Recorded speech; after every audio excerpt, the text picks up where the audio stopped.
Di satu sisi saya merasa bahwa saya dijual ya. Samara satu tersinggung. Saya mempunyai satu perasaan yang samara sekali. Samara, tapi saat itu saya tidak tahu saya harus buat apa, saya harus bagaimana. Karena katanya ada begitu, harus seperti itu.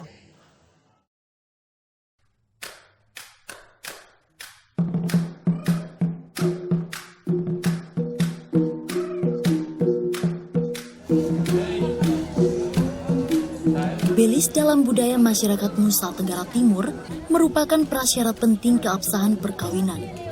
Ada beberapa tahap yang harus dilalui dalam pernikahan adat masyarakat NTT, dimulai dari perkenalan dua keluarga, dilanjutkan dengan tunangan, penyerahan belis hingga pernikahan.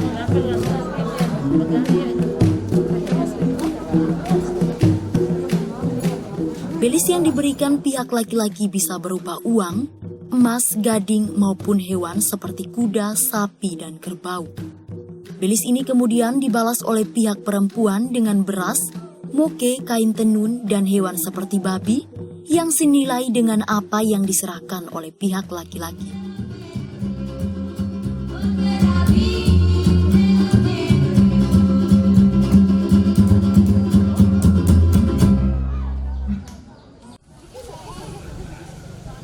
Dalam perkembangannya sekarang, belis menuai pro dan kontra. Di satu sisi, belis dipahami sebagai perekat hubungan sosial kekerabatan di masyarakat. Di sisi lain, belis dinilai sebagai alat bayar yang memberatkan baik laki-laki maupun perempuan. Hingga beban ini kemudian mengakibatkan permasalahan. Salah satunya kekerasan dalam rumah tangga. Mudah bagi kami untuk mendapatkan cerita dari masyarakat dan pengakuan dari penyintas. Namun tak mudah untuk membuat mereka mau bersuara, terutama penyintas dari pihak laki-laki. Kami bertemu Elsa, bukan nama sebenarnya.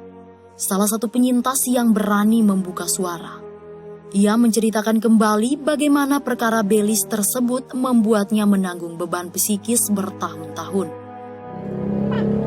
Kalau kekerasan fisik ya tidak, kecuali kekerasan batin ya ada. Beban batin lah. Kalau mereka ungkit mereka punya belis, terus ini balasannya dari pihak perempuannya tidak sesuai dengan yang mereka inginkan, karena mereka sudah kasih belis banyak tuh, jadi mereka anggap kita sudah bawa orangnya, jadi kita seenaknya ikut mereka punya mau. Yang mereka suruh kita harus ikut. Kalau tidak ikut, mereka ungkit sudah mereka punya barang, mereka punya belis. Indri, salah satu penyintas lainnya, juga turut berbagi cerita. Kekerasan psikis yang dialami Indri justru berasal dari keluarganya sendiri. Besarnya belis yang harus dibayarkan berupa beberapa gading, emas, uang tunai, dan puluhan kuda membuat dia merasa dijual oleh anggota keluarganya sendiri. Jadi saat sebut angka itu kan saya tidak ada di ruangan itu. Saya tidak ada di ruangan itu. Pertama saya dengar itu ya saya kaget. Dan saya marah sekali, saya tahu saya marah sekali. Dan kemarin saya itu sudah sekian puluh tahun tapi masih ada. Ketika pada saat-saat seperti ini ditanya itu saya seolah dibawa kembali ke waktu itu dengan segala macam situasi dan kondisi yang ada. Saya di satu sisi saya merasa bahwa saya dijual ya. Saya sekolah, saya berjuang untuk sekolah, untuk selesai. Saya tahu kakak yang membiayai saya, cuma ketika itu saya merasa ada perbedaan. Mungkin ada perbedaan ketika bapak yang mengurusi saya dan kakak yang mengurusi saya. Samara saya tersinggung. Saya mempunyai satu perasaan yang samara sekali. Saya marah, tapi saat itu saya tidak tahu saya harus buat apa, saya harus bagaimana. Karena katanya adat begitu, harus seperti itu. Saya tidak pernah merasa bersalah ketika saya protes bahwa belis yang diminta terlalu besar. Karena saya tidak pernah tahu. Angka itu dibicarakan, saya tidak pernah tahu. Kakak adik itu juga saya rasa mereka tidak pernah rembuk. Karena di antara kakak-kakak itu kan ada yang pro ke saya. Ya seperti itulah. Saya tidak tahu pertimbangan kakak itu, kakak besar, pertimbangannya seperti apa sampai dia mengungkapkan angka itu. Jadi yang penting sebutannya mau dibawa pun boleh, mau tidak dibawa pun boleh. Nah, itu tidak soal. Tapi saya punya ini kan, orang sudah bawa kurang, orang suruh pulang. Saya bilang delegasi terus tidur-tiduran di atas karung beras. Itu kan memulai sesuatu yang sangat tidak bagus untuk saya punya kehidupan. Hanya ya bersyukur karena suami dan keluarganya itu menerima saya dengan baik. Orang tidak pernah ungkit, orang tidak pernah juga memberikan suatu beban secara tidak langsung kepada saya punya anak-anak misalnya. Jadi belis saya itu sampai dengan si sulung lahir itu pun kami orang bilang subedon. Subedon itu sambung kembali sampai dengan sisa satu kuda saja. Nah, itu saya merasa, aduh, sepertinya bahasa Momir orang bilang ribang nopo kulit tokar. Kita makan belis ini, ribang itu kan batu asa itu kan nggak pernah habis. Lontar itu kan dia tidak akan pernah tinggi kan. Itu peribahasa untuk dalam hal belis ini, kita makan itu bisa bak panggil sampai turunan-turunan berikutnya tidak dipakai sepertinya di belis saya ini. Jadi belis itu harus tetap selesai. Sementara persoalan urusan keluarga lain yang nanti kau bawa kuda, kau bawa itu di lain tempat, tidak masuk hitungan itu. Dan itu yang membuat saya, kamu ini seperti menjual saya lah. Saya tidak suka, saya marah sekali. Dan kalau bicara seperti ini kadang ada rasa apa ya. Tapi memang di hati saya ini sudah tawar. Kami punya hubungan ya begitu-begitu saja. Ya kata-kata yang sangat menyakitkan saya tuh sampai kapanpun saya tidak pernah lupa itu ya kakak ipar saya, dia omong, saya capek dengan kau, saya capek sekali, saya capek. Dari kecil saya masuk di rumah terus urus kau, saya capek, saya tidak mengerti. Dia capek dengan saya itu mulai dari mana sampai di mana itu saya tidak paham. Karena saya punya banyak kakak yang semuanya mengurusi saya. Heni salah satu staf di Truk F, sebuah lembaga swadaya masyarakat yang bergerak dalam menangani isu-isu kekerasan pada perempuan dan anak. Bercerita pengalaman saat menangani kasus kekerasan dalam rumah tangga yang berlatar belakangkan tradisi belis. Dan dari tahun 2000 sampai sekarang itu selalu setiap tahun itu angka itu ada. Memang dari tahun 2000 sampai sekarang itu angkanya cenderung menurun. Dari 24 korban KDRT, ada 5 itu faktor pemicunya itu pemahaman belis yang keliru. Jadi mungkin dia mengalami itu sejak awal pertama proses pembelisan itu. Dan biasanya itu setelah mereka hidup bersama, kadang suami sebagai partner hidupnya itu biasanya menyampaikan, atau ketika terjadi konflik dalam rumah tangga itu dia selalu menyampaikan seperti ini, saya sudah belis kamu dengan sangat tinggi, untuk itu sekarang kamu harus mendengar apa kata saya. Pelaku-pelaku kekerasan dalam rumah tangga terkait adat belis ini beragam, baik dari pihak lelaki maupun pihak perempuan. Nah kalau dalam konteks Sika, kalau kita omong soal belis itu berarti perempuan itu bukan hanya relasi dengan suami tetapi juga dengan keluarga besar. Dan biasanya itu kekerasan yang biasanya mereka share itu bukan hanya pelakunya suami, bisa dalam kategori pelakunya bukan hanya suami tetapi juga bisa mertua, bisa juga ipar dan sebagainya. Meskipun belis mengandung nilai luhur, namun apa yang terjadi terhadap Elsa dan Indri adalah realitas yang menunjukkan bahwa saat ini terdapat permasalahan dalam pelaksanaan belis. Lantas, di manakah fungsi lembaga adat? Lembaga adat ini kan lama tertidur, ya. Dia baru mulai muncul itu tahun 2004, 2000. Itu pun masih dalam proses hidup kembali ya, dari proses sudah hidup tapi dia harus proses untuk belajar kayak berenang ulang supaya dia bisa tegak gitu. Memang dalam kegiatan di desa saya memberikan penyuluhan soal lembaga adat itu, saya berbicara sampai setingkat ini.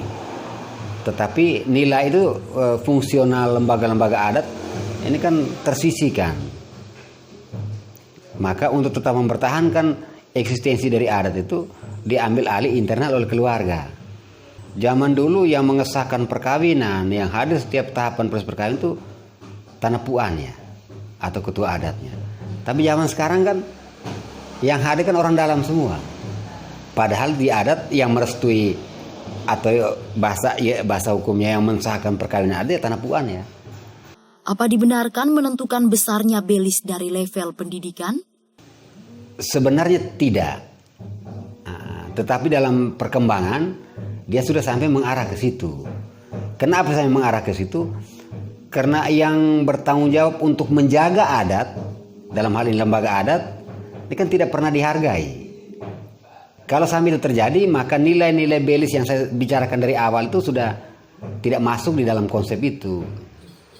Pemahaman dan praktek yang bergeser dari nilai-nilai luhur tradisi belis pada kenyataannya telah menimbulkan trauma dan luka batin, terutama bagi penyintasnya.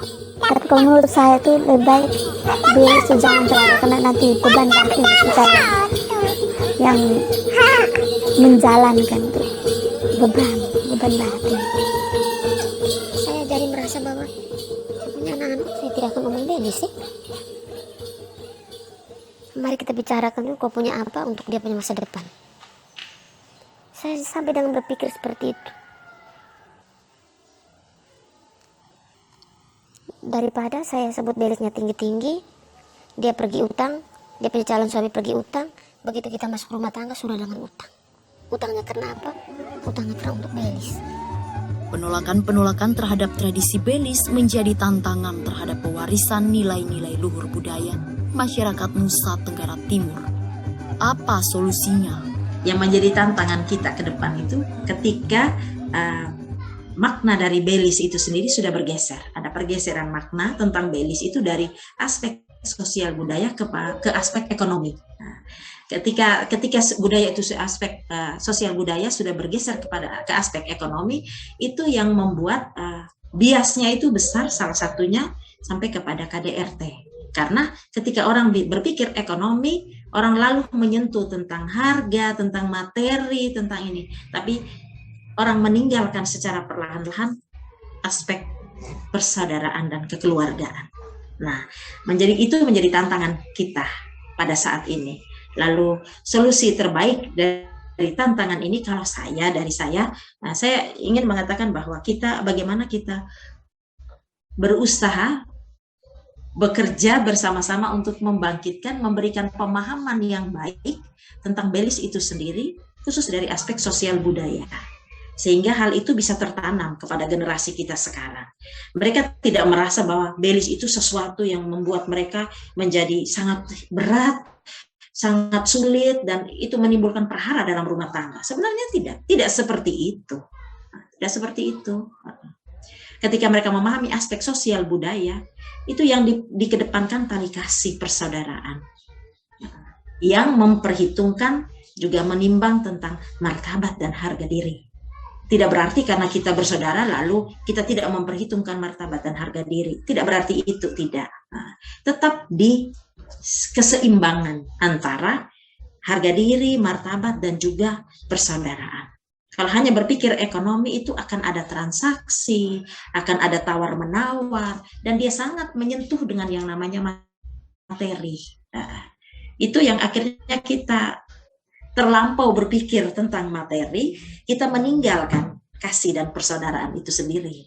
Itu yang membuat kita tidak damai. Itu yang belis dalam konteks sosial budaya itu, kita bukan bicara soal harga, tetapi kita bicara soal martabat dan harga diri manusia, baik itu perempuan maupun laki-laki. Jadi di sini kita utamakan itu martabat dan harga diri, bukan persoalan harga atau materi. Nah, esensi dari adat dan nilai penghargaan itu kita tidak dapat sandingkan dengan besarnya Belis. Martabat adat justru terletak pada pemahaman dan saling memahami antara kedua rumpun, saling menghargai, saling mengeratkan hubungan itu. Nah, dan yang paling utama adalah penghargaan persaudaraan ya, bukan penghargaan soal tawar-menawar atau besarnya harga yang harus diantar oleh pihak laki-laki kepada pihak perempuan. Belis itu baik, tetapi harus dalam kerangka kasih sayang, cinta kasih.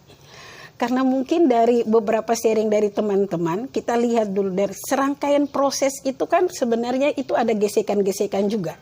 Jadi ketika dia belum membangun rumah tangga, ketika proses pacaran terjadi, peminangan terjadi, dan negosiasi Belis dalam artian itu cukup alot, itu berimbas pada mereka berdua, baik kepada perempuan dan kepada laki-laki. Sehingga ketika mereka masuk ke tahapan rumah tangga, itu dalam posisi sudah memiliki luka batin ya. Dan ketika luka batin itu terus tidak dilakukan tindakan untuk pemulihan yang baik, itu akan berdampak pada kehidupan lanjutan. Bisa saja perceraian. Gesekan-gesekan yang terjadi sepanjang proses pembelisan yang cukup alot dapat menimbulkan luka batin pada kedua belah pihak yang jika tidak ditangani dengan baik akan berdampak pada kehidupan lanjutan kedua mempelai. Belis sejatinya adalah sebuah bentuk penghargaan harkat dan martabat baik laki-laki maupun perempuan yang harus dipraktikkan dengan benar dan dalam kerangka cinta kasih.